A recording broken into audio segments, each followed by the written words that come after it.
Welcome to Compai's Expat Channel. I'm Compai. I am Sosua's voice of reason. Guys, I'm going to tie in how luxury watches and other luxury items go into the mentality of buying property overseas. But if you're thinking of going overseas, think about staying at my property, Casa de Compai. There's a lot of places to rent in Sosua. If you're looking for peaceful, affordable, and tranquil, look at Casa de Compai, Sosua's hidden gem.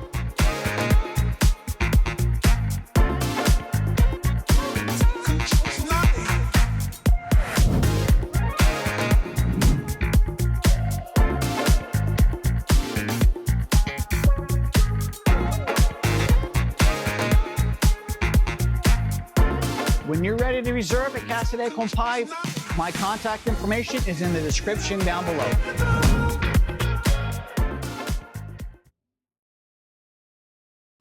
Guys, I appreciate you watching my commercial. That's the whole reason I do this YouTube video, is to promote my business, Casa de Compai.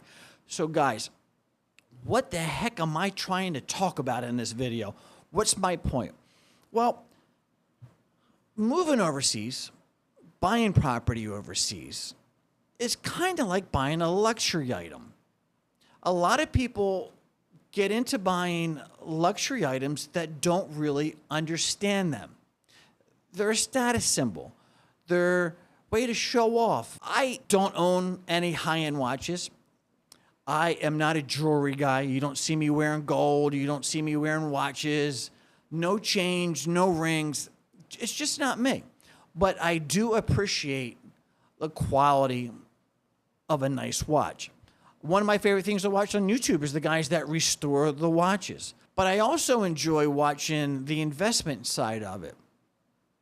A lot of guys coming out of COVID jumped into the watch market, and watches rose up in price, and everybody was feeding into it. And I think a lot of people got into doing something that they really didn't understand. I've also had clients tell me, John, I also have an investment in Nike Air Jordans. Now, know nothing about this sneaker market. I am the farthest thing from a sneakerhead. I think that's the right term for it, a sneakerhead.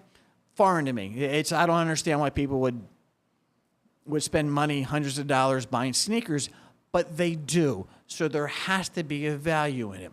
And it goes right into property down here. The value in property down here is worth what somebody's willing to pay for it. There's no appraisals. You're not getting a desktop appraisal from the bank. It doesn't happen. You can get appraisals, but it's nothing like we get in the States. It's basically somebody's opinion. That's all it is. They don't have the information on what sold and for how much. It's not really recorded the way it's recorded back in Canada or the United States. So that makes it really, really hard. That's why real estate down here is very subjective. When people are buying Nike Air Jordans, when they're buying luxury watches, when they're buying things for status, and that's the real point. When you're buying things for status, it opens you up to lose money. I was going to say scammed, but I really thought that was too of a harsh word to throw out there, to get scammed. But people do get scammed. They get scammed in every asset class of luxury items. They do. So how am I bringing all this together? I really think coming out of COVID, there was a lot of people who decided to get into certain asset classes that they knew very little about. Real estate down here in the Caribbean being one of them. And I think people were just jumping on the bandwagon, being sold property where they really didn't know where they were buying, or the person selling them didn't have the background, and it inflated the market. So what goes up must come down. And that's what we're going to look at right now. So guys, I pulled up this data off the internet. Now I'm going to go in picture just for a little bit. So I apologize about the picture being so small, but I really want everybody to see the data. So basically, what are we looking at? We're looking at the overall market index for luxury watches. And you can see by the dates how it went down. It's just, it's adjusting drastically. So you got the Rolex at the top right. I guess you want to say Patek Philippe. Now, these are all luxury Swiss groups. So you can see it's overall across the whole luxury Swiss watch market. And now as the recession comes in, people don't have money, the bottom's falling out. Not to mention, they found out that a lot of these so-called Swiss watches were being made in China. That has a lot to do with it. So when you're buying a luxury product that isn't what you believe it is, the bottom's going to fall out. And that goes into down here. People come down here without doing their homework, and they buy something on impulse. They buy something on emotion. What they don't buy is based on as much information as they can get. It's more of a, then it becomes a status too as well. And what do I mean by that? What I've noticed in the last 4 or 5 years, predominantly the American market is coming down here, groups of guys buying one condo. It's like they want to get in so bad. It's a status thing. And because I hear guys all the time coming up and saying, "Hey man, I'm doing what you're doing." I said, "Oh great, what are you doing?" I got me and my buddies, we bought, we all went in and we got 2 condos. Hey, good luck for you, man. I wish you all the best. The desire to be in the game overrides the wisdom to do it correctly. It's the fear of missing out. It's the fear of not having that watch or that Nike Air Jordan that drives people to make these business decisions. And I'm seeing a lot of guys buy property on impulse, on instinct, and then they realize it's not the rental that they thought it was going to be. Now, let me pull up another. This is another example of how things have gone south in the watch market in the first quarter of 25. So I've been saying for a while that things are turning, and the first place you see things go south is in luxury spending. When people don't have the income to buy expensive things, to pay their bills, the first thing they cut out are luxury items. And guys, that includes property overseas, because this is a luxury market. Yes, you still have the retirees who will buy a home, but they're not putting their home on Airbnb. They're living here. So there's a big, big difference on how things are being marketed and how things are being used. I think as using the watch market as an example, with too many people going in, not fully understanding what it takes to buy a safe watch that won't lose value, just buying the name brand. So I can show off, hey man, I got that watch. I want to be seen. I want to flex with it. That's what I believe drove a little bit of the market down here. That desire to be in the game, to say, yep, I got something in Sosua. And I could say the places that I believe that happened a lot, but I'm not going to go there because I don't want to be offensive. But there's too many amateurs who got into the market who are now going to be getting out. So as that investor, guys, I've been saying this time and time and time again. Get your ducks in line. Have cash ready. Come down here. Look at the market. Start understanding. Start going through property to make sure you know what you're looking at.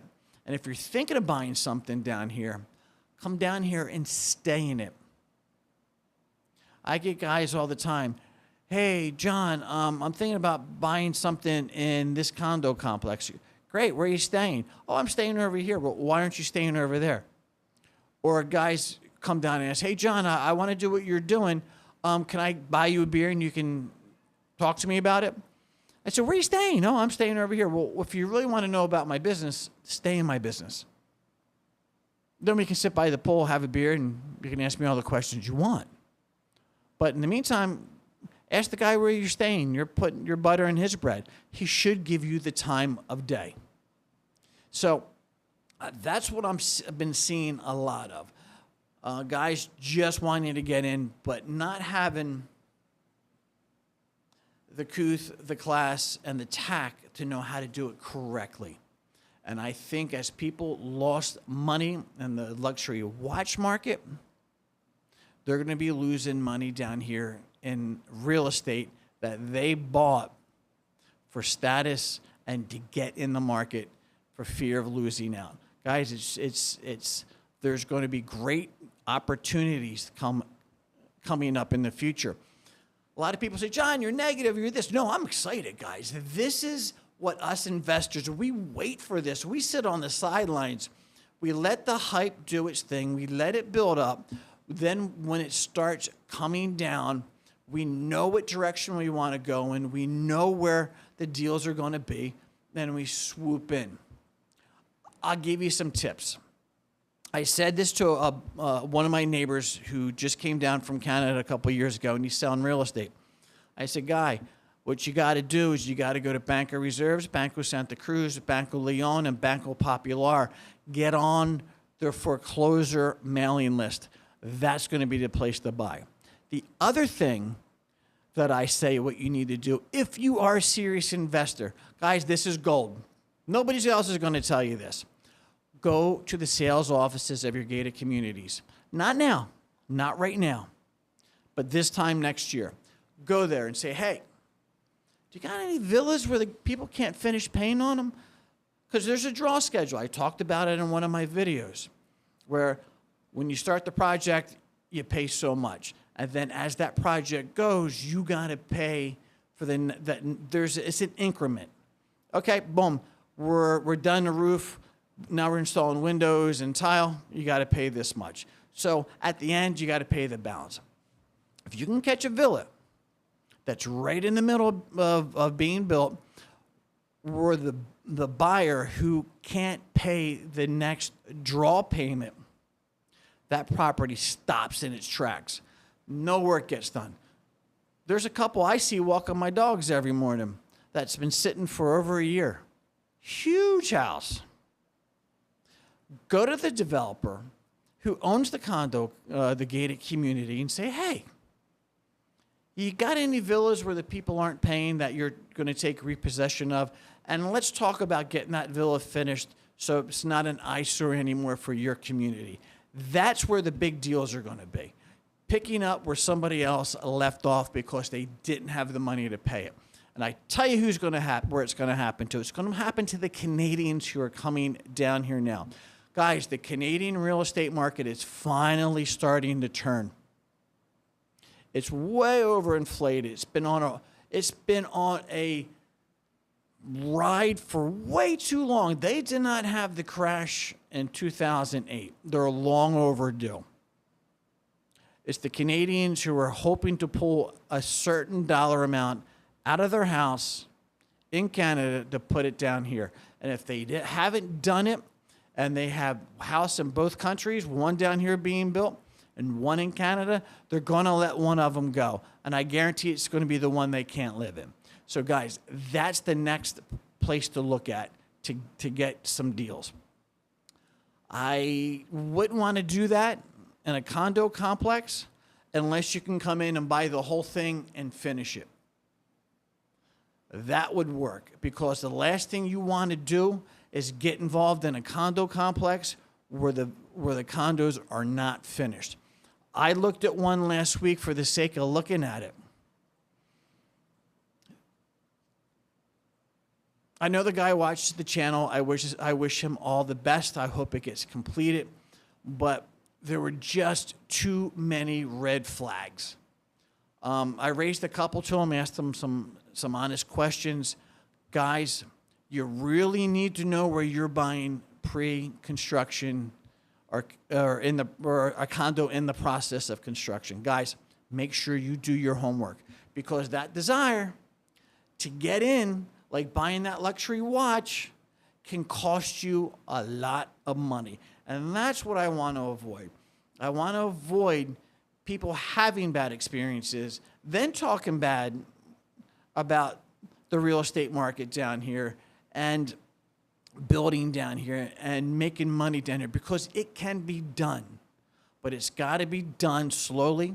You got to do your homework. It can't be a luxury item. It can't be bought because I'm fear of missing out. Take your time, do your homework, have the money to do it. Don't buy it on credit. Don't buy it with a bunch of guys. Do it yourself and do it slowly. Even if it takes you another 2.5, 3 years, it's better off making a solid business decision than trying to buy something that's not meant to be. You can't force these things, guys. That's what I really want to push. And that's why I use the watch market, because it's flashy. And so is sitting at a bar saying, yeah, I got this, I got that. I hope everybody has the opportunity to do that, but I hope they have the opportunity to maintain it and keep it. You know, it's like I say all the time, it's not how much money you make a year, it's how much money you keep a year. And that's what it boils down to. If you're going to get into it, make sure it's going to hold its value, make sure you're not going to lose it. The other thing, tip, is when you get on this foreclosure list, because they'll email it to you. I've been on it before. I was on it pre-COVID. I just didn't continue it. Because the reason I didn't continue is because I saw everything inflating. I said, you know what? I don't even want to know.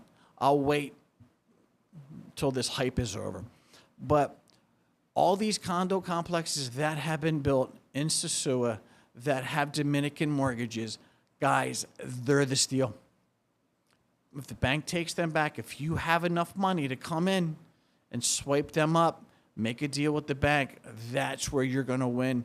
And then that's where your life is going to change, because the best business down here is having your own condo complex, multiple rentals under one roof where you control the narrative. You don't control the narrative when you only own three properties out of 30, 40. You're just an owner. You get outvoted, done videos on it, talked about rules being changed. But anyway, just wanted to do that quick video. I thought it was something interesting to talk about. I get it, not everybody's going to agree with me, and I expect that. That's fine. There's two sides to every coin. But hey, with that being said, I appreciate you watching my channel. Subscribe if you haven't subscribed already. Give me a like and awesome comments on my channel. I love it. I appreciate everybody who takes the time to leave a comment. And always remember, keep personal private and private personal.